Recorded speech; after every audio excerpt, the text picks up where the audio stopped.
बताओ रमेश, ये तुम्हारा बैठने का कमरा है। दीवारों पर सीमेंट की भी परत नहीं है, हाँ? हमारे कलकत्ता की फ्लैट का एक एक बाथरूम भी इससे बढ़िया है, हाँ? हाँ दादा, हम गरीब लोग हैं। थोड़ी जमीन और एक घर है, बस बस इसे ही हमारा चला जाता है। देखो, ये चिन्ह सिर्फ गहना नहीं, ये बड़े लोगों की पहचान है। इसे देखकर लोग पहचान जाते हैं। तुम्हारे उस गबरदिल भाई के गले में तो एक सूद की माला भी नहीं है, हाँ? आपकी स्थिति अलग है दादा, उसका तुलना क्या करे। तुम ही बताओ, किसका अपनापन ज्यादा है? जिसके पत्नी का खून का रिश्ता है या उस गरीब चचेरा भाई का? निश्चित रूप से दादा, आप ही हमारे असली मेहमान हैं। हाँ,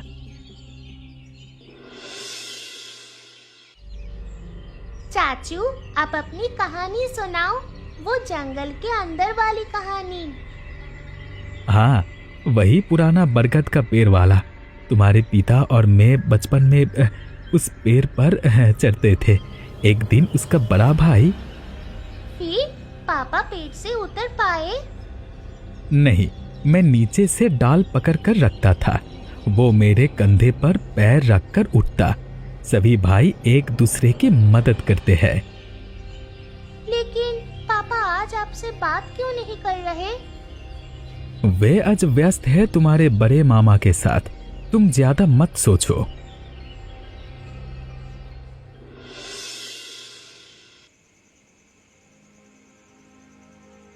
सच सरला, सच। क्या हुआ? सीना बहुत दबा हुआ है। सांस लेने में तकलीफ हो रही है मुझे। हे भगवान, तुम्हारा चेहरा तो सफेद हो गया। क्या करूं अब? ठंडे पानी दूं? इतनी रात में कहाँ जाऊं? श्यामलाल भैया, हाँ, श्यामलाल भैया है, उनकी गाड़ी है, मैं उन्हें बताती हूँ।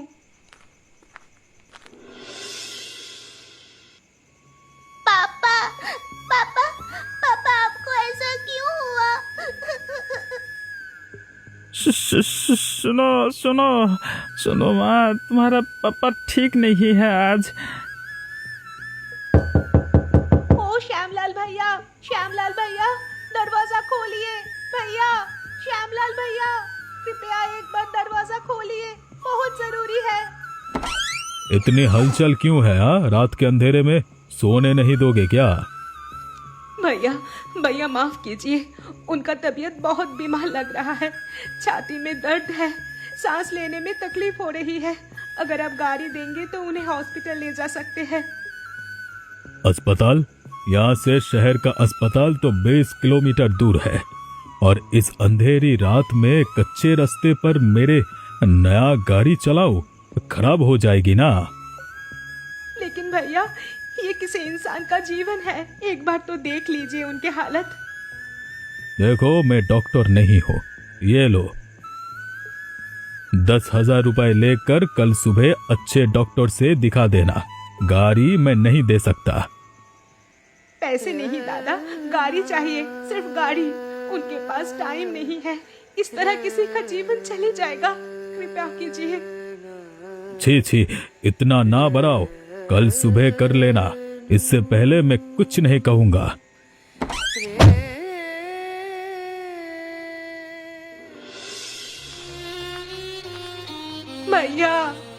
भैया कहाँ जा रहे हैं? वापस आइए, एक बार तो उन्हें देख लीजिए भैया। देखो सरला, अगर मैं रहूंगा तो समस्या और बढ़ेगी। तुम लोग इस गांव वाले हो, तुम व्यवस्था करो। अगर मैं रहूंगा तो सब मेरे तरफ ही देखेंगे। ये पैसे लेकर अच्छे से डॉक्टर को बुलाओ। मैं कल कलकत्ता पहुंचकर फोन करूंगा। हाँ,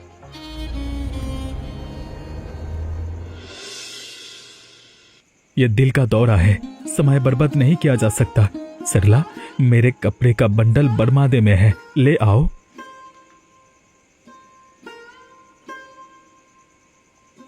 ये लो। इतने पैसे भैया आप? प्रश्न बाद में होगा, अब हमें उन्हें अस्पताल ले जाना है। मिनी, तू दरवाजा खोल कर रख। गोबर गोबर। चुप रहो भाई, अब कुछ मत कहो, मैं यहां हूं ना। रिक्शा वाला भाई, उठो उठो। क्या है, इतनी रात को क्यों हुल्लड़ मचाई? हाँ भाई, जिला अस्पताल जितनी जल्दी हो सके चलो, इंसान की जान बचानी है। जो भी किराया लगे मैं दूंगा। हाँ, बैठो बैठो, अब चलते हैं, बैठो बैठो बैठो बैठो। भाई सुनो, आंखें बंद रखो, थोड़ी देर में पहुंच जाएंगे। मैं तुम्हारे साथ हूं, डरना मत। कैसे हो? सांस ले पा रहे हो? गोबर गोबर दो। सुनो भाई, अब कुछ मत कहो, ताकत बचाओ। देखो हम पहुंच गए हैं। रिक्शा वाला भाई, थोड़ी और तेजी से चलाओ। जितने हो सके भाई, इस रास्ते में और ज्यादा नहीं। मैं ज्यादा जोर से नहीं चला सकता। भैया, उस पैसे की बात सोच रही हूँ। अब इतने पैसे कहाँ से लाए? बहन, वह बाद में होगा, अब सिर्फ उनकी चिंता करो।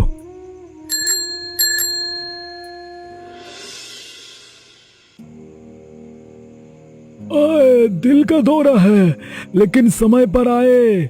अभी तुरंत इलाज शुरू कर रहा हूँ। डॉक्टर साहब, वो बचेगा ना? आप उन्हें बचाएंगे ना?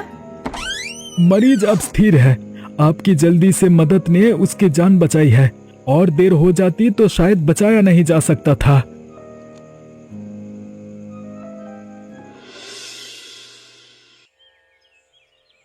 माँ, चाचू ये फ्लोर पर सो रहे हैं, उन्हें ठंड नहीं लगेगी? नहीं बेटी, चाचू तो मजबूत इंसान है, उन्हें सोने दो। लेकिन हमारे पापा को बचाया तो चाचू ने ही, बड़ी मामा गाड़ी लेकर नहीं आए? हाँ बेटा, चाचू ने ही इस सफर में उन्हें बचाया। बड़ी मामा के पास गाड़ी और पैसा दोनों ही थे, लेकिन चाचू के पास था प्यार। बड़ी मामा पैसे दे सकते थे, लेकिन चाचू ने जीवन बचाया, समझी? माँ देखो, चाचू के पैरों में धूल लगी है। पापा को कितनी मेहनत करके इतने दूर लाया ना। मरीज जाग गया है।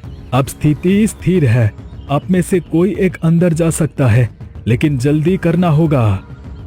दीदी तुम जाओ, उसे देख लो, मैं बाहर ही रहूंगा। नहीं भैया, आप जाओ, पहले आप देखो, फिर हम अंदर जाएंगे।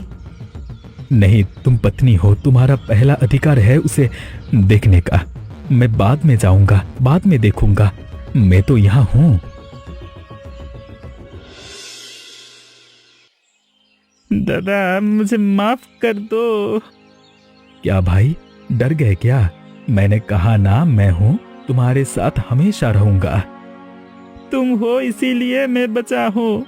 सरला ने सब कुछ बताया, पैसे की बात, रिक्शा की बात। मुझे माफ कर दो दादा, मुझे माफ कर दो। ये सब बातें जरूरी नहीं, बाद में चर्चा होगी। अब डॉक्टर ने क्या कहा, कब डिस्चार्ज मिलेगा?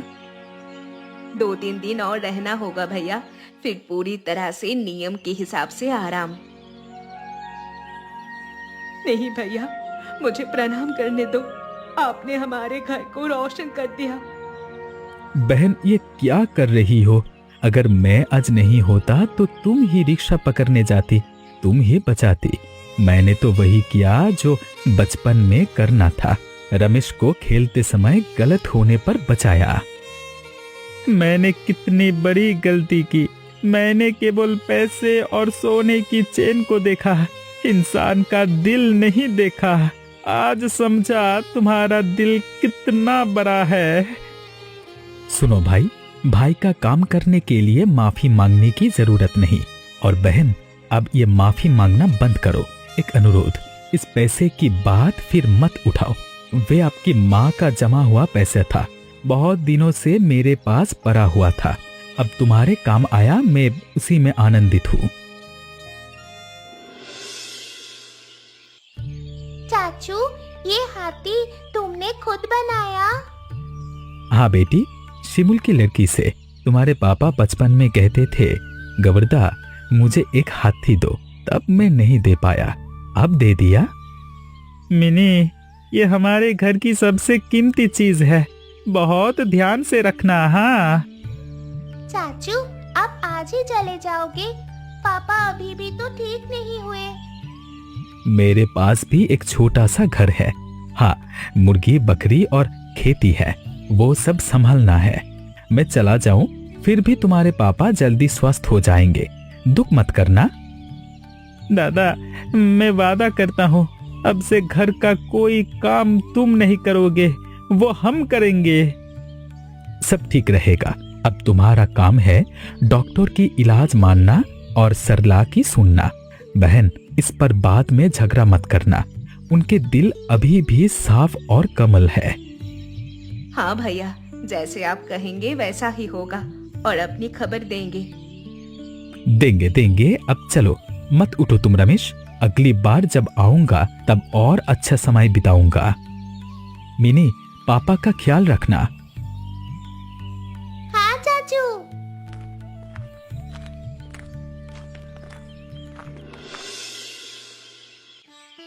शर्ला, आज ऐसा लग रहा है घर फिर से पहले जैसा हो गया, बहुत अच्छा लग रहा है मुझे। असल में मैं पहले तुम्हें बार बार मना करती रही, लेकिन तुम्हारी नजर पैसे की लालच में अंधी थी। हाँ, श्यामलाल के पैसे का अहंकार मुझे रोक दिया, लेकिन एक गरीब बेसहारा आदमी ने मुझे जीवन की सबसे बड़ी सीख दी। पापा, चाचू गरीब क्यों है? नहीं बेटी, गोवर्दिल काकू गरीब नहीं, असल में गरीब हम थे, क्योंकि हम उनके जैसे इंसान को केवल धन और संपत्ति से मापना चाहते थे। ठीक कहा, पहले हम अमीर और गरीब रिश्तेदार में भेद करना चाहते थे, शायद इसीलिए ऊपर वाले ने ये शिक्षा दी। अब स्वस्थ हो जाएंगे, गोवर्दिल दादा को बुलाकर एक अच्छा भोज करेंगे। हाँ, तब बहुत मजा आएगा पापा। और हाँ, आप सब बताइए, श्यामलाल मामा ने पापा को हॉस्पिटल नहीं ले जाने का बहाना क्या दिया? अपने उत्तर कमेंट में बताना, इंतजार रहेगा। और हाँ, अमीर और गरीब मेहमान में फर्क मत करना, नहीं तो बहुत दर्द होगा। देखो आज मेरा हालत कैसी हुई। खैर, अब अंत तक समझ गया गलती मेरा। अब सब कमेंट करके बताइए कि हमारी कहानी कैसे लगी, और सब्सक्राइब करना मत भूलना। हाँ।